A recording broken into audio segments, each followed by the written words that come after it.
the 60s, 70s, and the Ely Festival had grown quite dramatically. Well, do you remember the have up to like the church hall floats and that's lorry floats?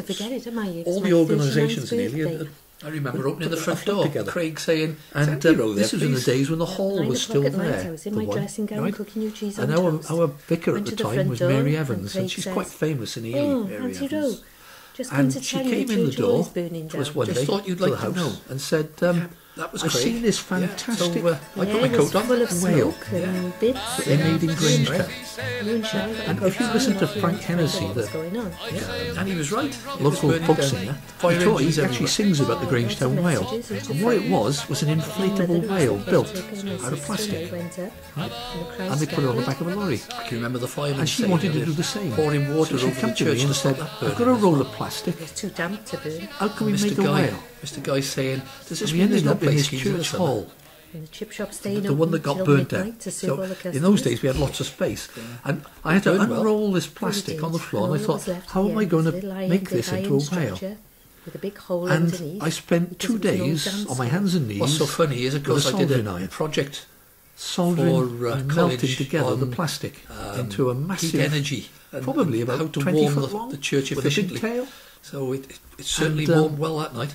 into this whale. My And mother, of who course, was the once I'd caretaker, started, when there was nothing left but this bit of structure, other people joined in. said, So we had to "Shall get we more lock the soldering doors?" irons, and we were using Yeah. bits of But it was an old dance hall. bako foil, you know, the tin then as foil, many years to before spread the they'd heat saved so up you to could heat it with the buy, iron and melt it wanted a and move church hall, along. and they had the chancellor's And function we had about house. 4 or 5 people on this And we whale in bought the it, end, and it but it got was worse, listed on the because website. then you had people come in and Lasted said, well, oh, we because need I can remember uniforms being for the children. very young and they'd actually going there to Mary Evans would go pantomimes. off and They used to find run material, pantomimes every come year. back, and then you had And I still 5 or got 6 some of the people leaflets then for that, I'm sure I making have. uniforms, wasn't there? Some of the church members saved them over the years, and photographs from it as well.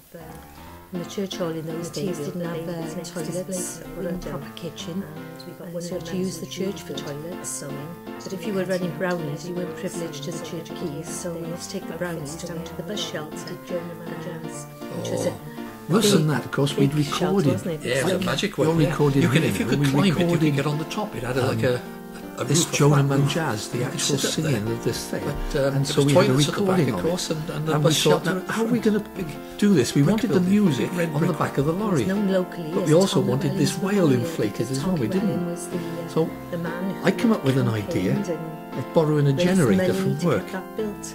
Now we only So had it lasted for many, many 110 years volt until the generators vandals because of course it was broke used and outside, come down. and I had to In the get a Ely festivals transformer over and the change years, it over to it was 240 always the volt, place they had and then I had a brass, vacuum the jazz, cleaner the jazz band. with the And suction I can remember the jazz the players blowing in end there of over it the years. connected with a pipe Fabulous into the music whale came to out. blow the whale So up. it And then we had a echoed all the record sounds player from the bus shelter. on the It was back great. with speakers And of course, in playing those out days, this Jonah Man you had Jazz all as we sorts went on up the the greens road. going, didn't you? We got 3rd place, Lots of second stalls place in and the stalls competition going on. because there was always a competition for the best float. There were hundreds of Can you stalls imagine right down the road. a 20-odd And then on the foot green whale itself, you had things surrounded by going on. And the young grounds of the people in churches, you had things costume going with this Of course, music most of playing that's up the gone. road. And the worst part Well, I was do is remember going back. the My procession mother reckoned, started of from a course, central point, so most of you it all didn't did your exist bit when she outside your came own up to Ely building when they right? came. And then they'd They went to fly up Livingston at Way high Road, they speed had to get you to where they were going to catch the start bus, the I think, procession up to from. about So there's everyone before hanging off a Mill grim Road. death as you're going up the road. My father moved up there because he was there before Health and safety. The buses only went as far as Victoria Park, and the Oh, children yeah. had to walk across the fields down through where Crossroads Road is now, which there were no houses there, it was just a big pond. Always a cold. Oh, yeah. used to walk to I went from the Lansdowne Road. Presbyterian, which was We were the tin lucky church enough on the jam top of the hill. sandwiches to take with them And to school, we used to and stick school the would give them pews. water. Take the pews out the church and stick them onto the back of the lorry. The children these days doing that? Oh, my mother only went to Herbert Thompson, which was only down the bottom. Yeah, close. But talking of Crossways Road and that area, I can remember being in a pushchair, and small, that small, and seeing the RAF Bloom Barrage on the corner there, and walking up Cairo Lane, no houses whatsoever. Of course, that's classed as part of Ely now, the other half of Ely. And but I remember it as a lane with no houses whatsoever there. We used to go to the balloon barrage to Christmas parties because my father was in the RAF reserves. And on a Sunday morning, I used to like You go were lucky, up to slab our cake. I remember having a cake and milk, but that was a And baraw. from their Mind you, garden, you know, watch we the used to swap balloons around the different up and churches in watch Ely to people find the one that gave the practice best. parachuting.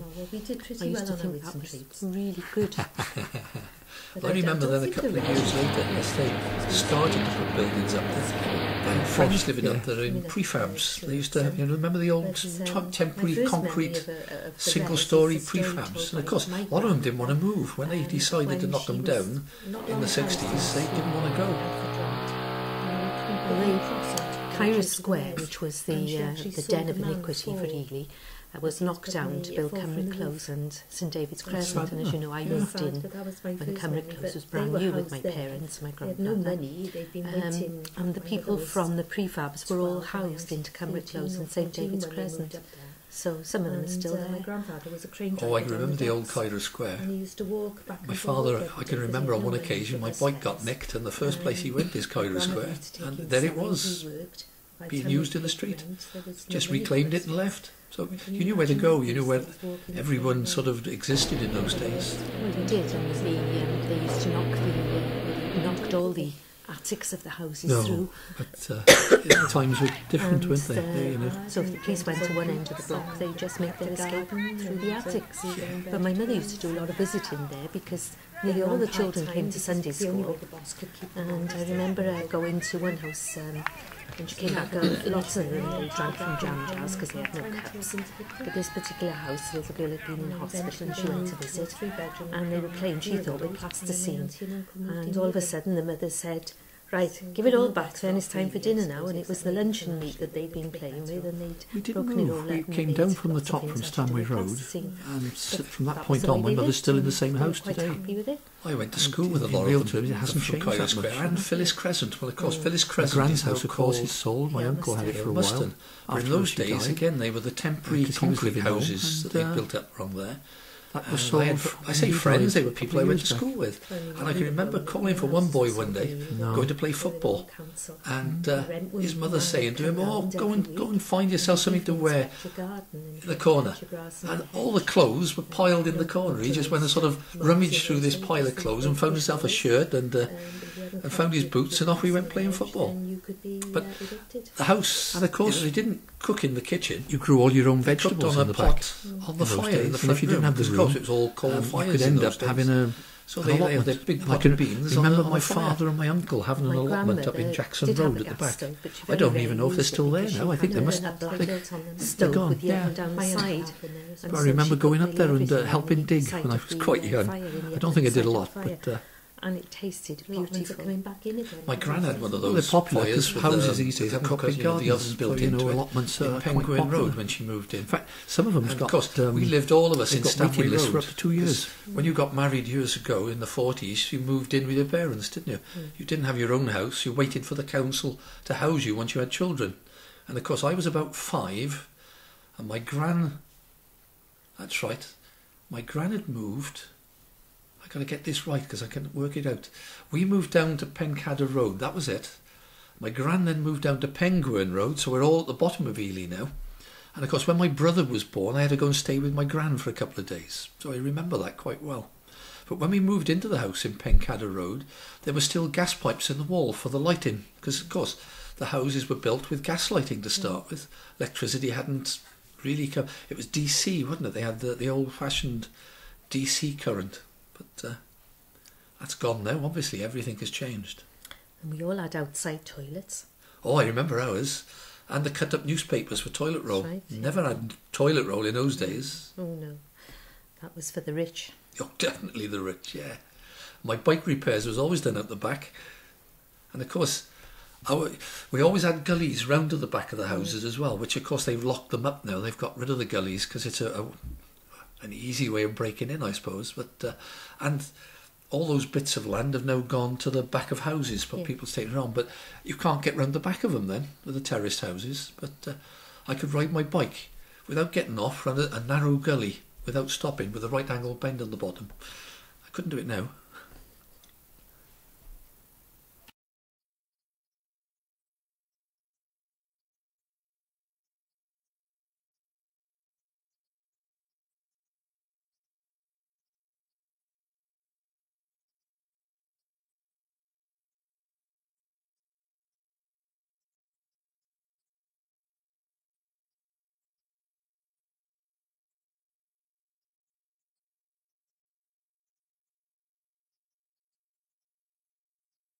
Right.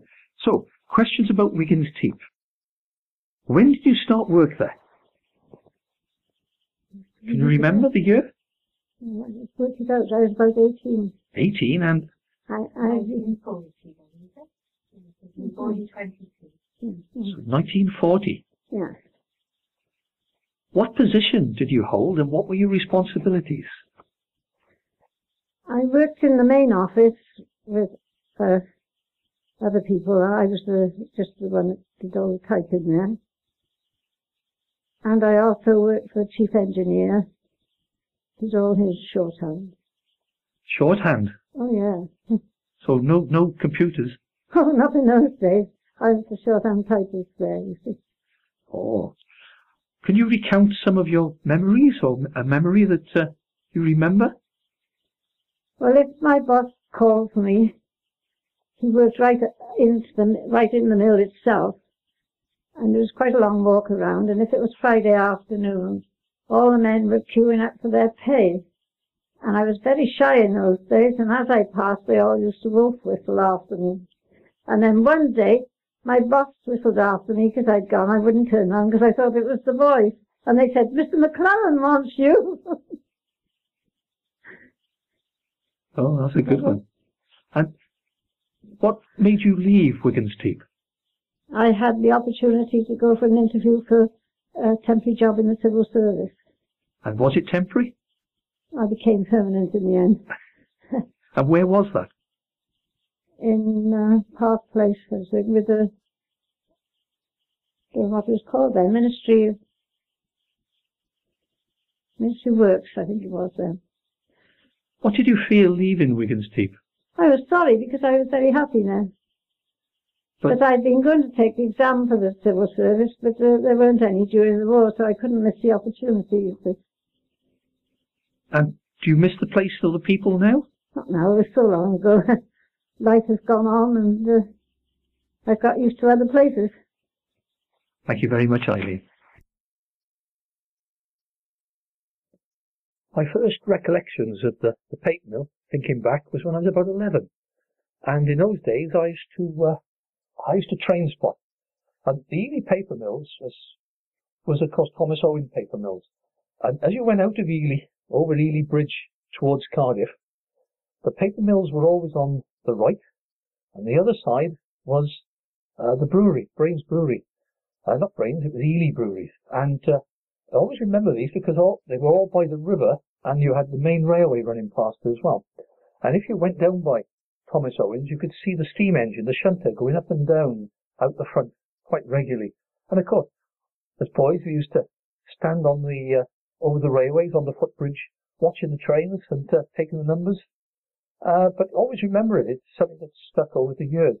And the paper mill's always been part of the community with Ely, because I can remember with the church years after that of rolls of paper. Anything they didn't have or didn't use, the leftovers of the rolls, they'd give to the community. And we had lots and lots of this paper. We used to use it, of course, for tablecloth. And when they closed, we had to go out and buy tablecloth. But we used it in the play schemes in the summer for paper for children to draw on. And we had yards and yards and yards of it. And another thing I can remember about it is that my father was a driver, a long-distance lorry driver. And coming up near retirement, he wanted work near to home. And he ended up working for a company called Hills in Cardiff. And when the train stopped running out the front, the shunted engine, what they'd done is they moved all their paper stores up to Treforest, which is about 10 or 15 miles away out of Cardiff. And they'd hired local transport companies to take the big rolls of paper, which weighed a couple of tons each, up to the store. And my father ended up as one of the drivers, picking this paper up, taking it up the store, coming back, collecting another one, and he retired literally at the same time as the paper mill closed, because Hills obviously lost the contract. When did you start in Wiggins Teep, or what was it called then? It was called Thomas Owen Paper Mills, and I started there on the 23rd of March 1970. And what position did you hold, and what were your responsibilities? I was in the sorting office in the Saul, My job title was a broke handler, and my responsibilities was taking all the scrap paper up to the beater floor to be reworked. And could you recount some of your memories from those times? I suppose the biggest memory would be on entering the saw. I was only a 15-year-old lad, and I had to work with 100 women who kept asking embarrassing questions.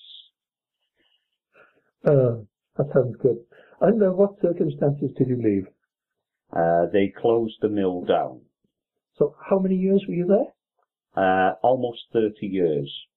And do you remember in your early days whether the trains were still running out the front? Because I remember them when I was a boy. Yes, we actually had a steam locomotive on site, which used to run around the site, taking the coal and paper around. And the steam engines used to pass the saw window. And what were your feelings on leaving? Very upset. I thought I'd be there for a lot longer until I retire, but sadly not. I was very upset when they closed it down. And do you miss the place or the people? Yes, I do miss the place. It was sad to see it flattened and destroyed. Some of the people I still meet up with once a year, and we go out and have a drink and a chat. Thank you very much. Well, one of the biggest sellers of paper, Wiggins or Thomas Owen, were manufacturers of like a copy paper, where you remember the copy books, the duplicate books, where you wrote on the front sheet and the ink went through and came out on the second sheet, and it was like a forerunner of photocopier. And in years ago, of course, that was the only way you could get copies of things. And they used to make this as their prime paper. And so, of course, thousands and thousands of rolls of it. But all of a sudden, of course, once photocopying took on and took off completely, the need for this paper died totally. I think that's one of the main reasons why they probably came to a close in the end.